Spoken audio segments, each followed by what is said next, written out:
Your albums are almost like advertisements why you shouldn't be anyone's girlfriend, you know. It's Yeah. like, I'm such bad news, keep away everyone.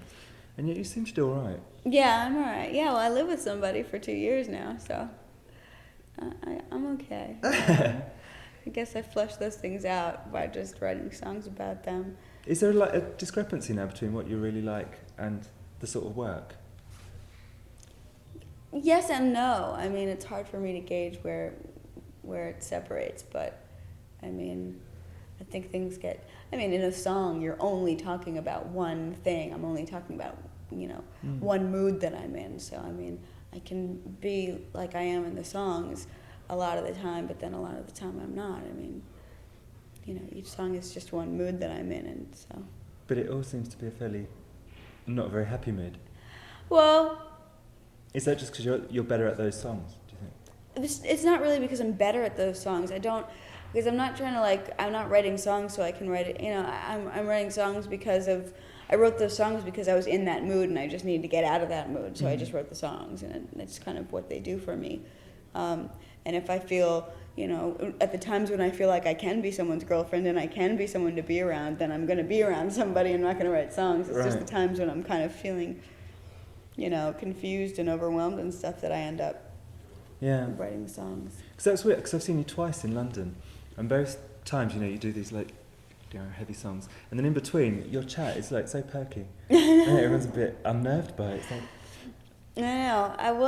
Because I feel better after I do. I feel better after I do that. That's why I do it. I mean, I guess it ends up representing me in a way, in only one, in a one-dimensional way, but it helps me. So. But you said, reading your stuff, it sounds like you're quite a miserable child. Even when you were little. Yeah, I mean, not any. I mean, it all kind of gets blown out of proportion. Like, you say one thing once, and then it gets mentioned in everything, so it sounds like you're saying it all the time. But, pardon me. But I don't think that I was any more miserable than anybody else. I don't know, actually. I mean, I've never been anybody else, so I don't know. But, I don't know. I wasn't that happy. Can you pinpoint why? I mean, I know your parents split up when you were quite young. Yeah, but that made me happy. I mean, I remember thinking that two people aren't supposed to be together and they have kids, and they should very well be apart, because then the kids suffer if they're together. But I had my parents separated, but I had a wonderful stepfather, or a wonderful mother's boyfriend for a while, who became my stepfather. Yeah. And I don't know. I guess I suppose if I had any kind of misery back then, it was probably because I just. I hate it, because, I mean, you're miserable because you're going to school, and if school isn't, if you're not a really popular person in school, and you're not, and you don't feel like you're learning anything there, it can be, it's your whole life. Why are you not popular? Because you're quite good looking and basically... Thank you. She wipes her nose. She wipes her snot away. It's usually about that, isn't it, at school? It's usually about that, but people, thank you, but people blossom, and I guess I didn't blossom, and I don't know why I had a lot of trouble. I just happened to be, most of the time it does have to do with that stuff, but, What sort of trouble? Did they pick on you? Did they fight you? They didn't fight me, they just, said it was weird and stuff, and you have your whole little, they have their insulting nicknames that they call you, and they just... What was it? Just like witch or dog, those were mine. But I think there's generic nicknames that we give. It's just the same thing all over the all over the world. Everybody gets that stuff. So who did you hang with, the geeks and the weirdos? I just hung by myself. Really? I mean, I had friends after a while, but I didn't go to school a lot, because I started not going to school because I just felt like everyone was Yeah. I didn't like anybody, and I didn't like what I was learning, and I didn't go to school, and I just kind of came into this. This was the whole thing that started everything. Was just that I started refusing to go to school. Well, would your mum know this? Yeah. And she'd be like, "You're going." Yeah, but I would just say that something was wrong with me, and she would send me off on my way, and I'd keep on buzzing the doorbell until she'd let me back in.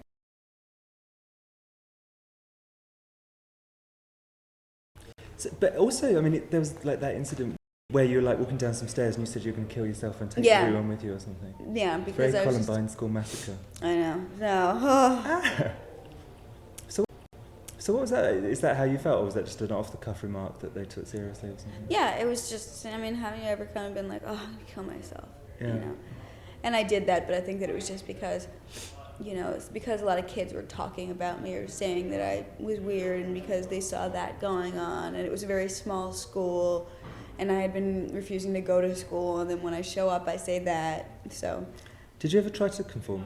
Did you ever think, okay, if they don't like me because I'm witchy, I'm going to bleach my hair? No, and, like, be because, really well, perky there was one time when I tried to get a perm, and that was, and then it was horrible because I got a perm when I was like 10, and my hair was just, it didn't look good. Oh my God. I had these teeth missing, and so I remember going into school, and they called me lion that day. Oh my Instead God. of dog, they called me lion because I had the, it was ridiculous.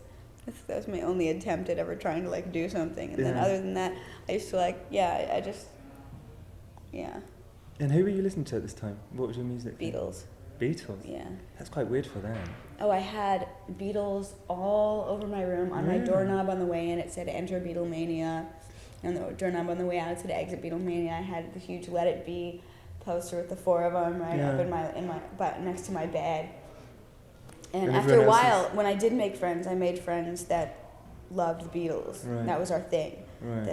And we each had like our Beatle, and I was like, I loved John Lennon, and I remember my friend Jennifer Chen loved Paul McCartney, and my friend Manuela loved Ringo, and there wasn't actually one for George. Your friend Manuel? Manuela. Oh, right, okay. No, yeah.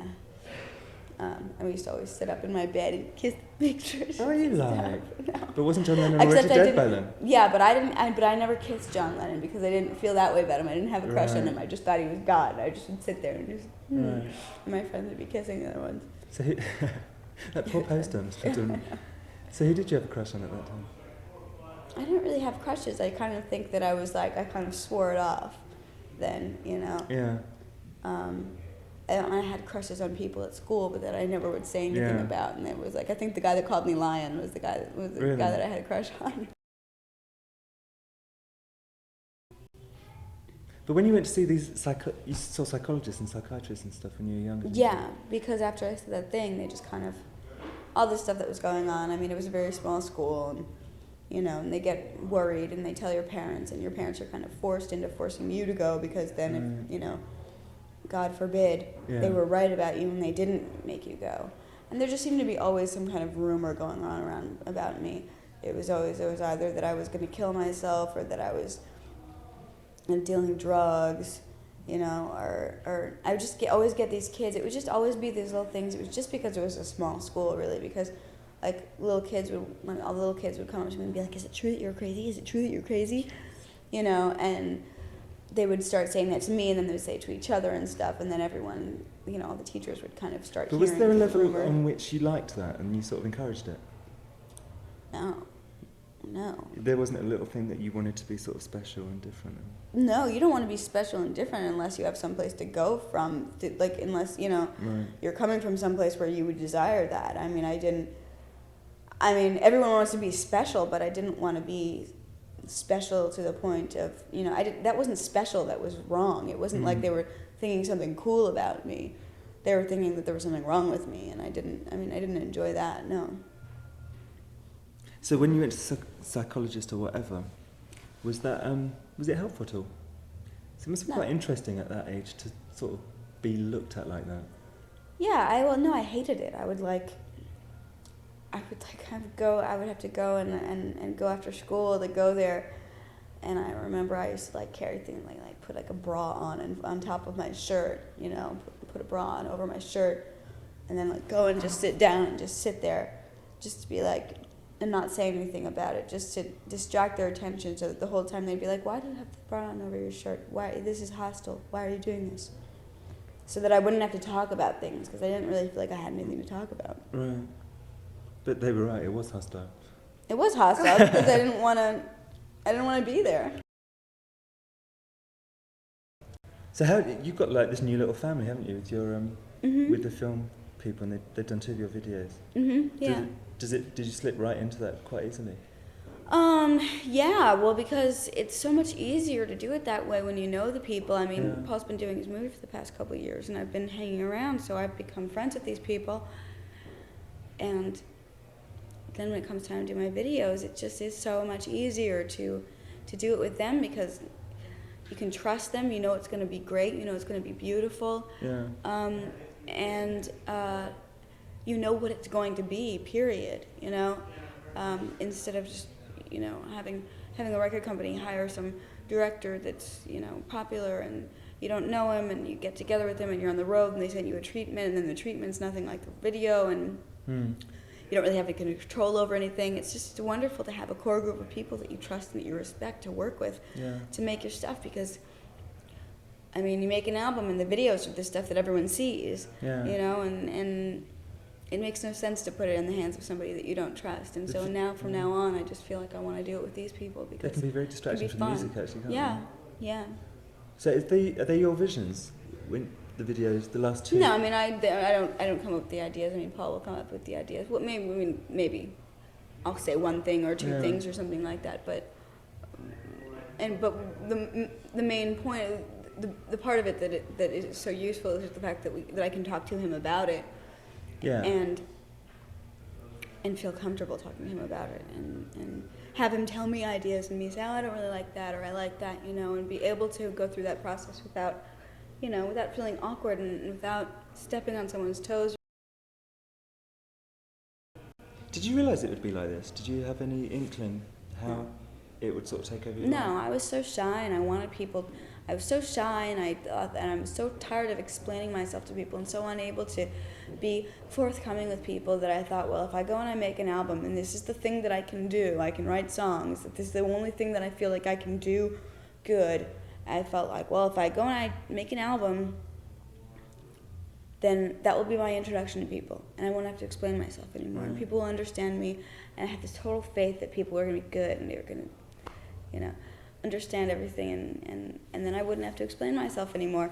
And what happens is you put out an album and you're not alone in putting out the album because you've got all these fucking people around you marketing you and showing you in this certain way and you don't know that if you make a mistake it's always going to be there and you're going to be known for the mistakes that you make and ridiculed for them. But what are the mistakes? Just the way that I've been represented, just the way that I've represented myself, not knowing that if I say this now, then that's going to come off like this, not knowing what you say, how it's going to come off in print.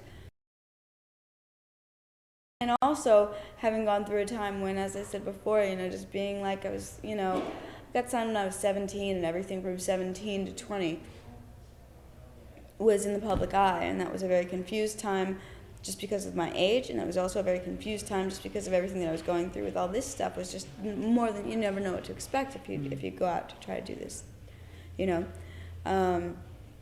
it's I've felt so much that I'm so lucky that this happened so fast for me, because you think about those bands that play for 9 years in some club, in nowhere land, waiting for some A&R guy to come and recognize them and exploit them. But I never had to do that. So I felt like, oh God, I'm here and I didn't have to pay my dues, but you fucking realize that you're going to have to pay your dues somehow. And I ended up paying my dues by having to get used to it all in public. And so my getting used to it was my first impression. My confusion was the first impression. My contradictions were the first impression. And I suppose there's a part of me right now that kind of wants to go out and do it again just to erase everything that happened before. Right. There's still problems. There will always be problems. And I think that anybody that creates art is doing it to flush something out of themselves. Absolutely. And if you're doing it with lyrics, then it's going to be that much more obvious what you're trying to flesh out. And so there's still always the problems. There's always the confusions and always feeling like I'm not good enough for anyone to love me, or I don't want to love anyone because it's too much trouble.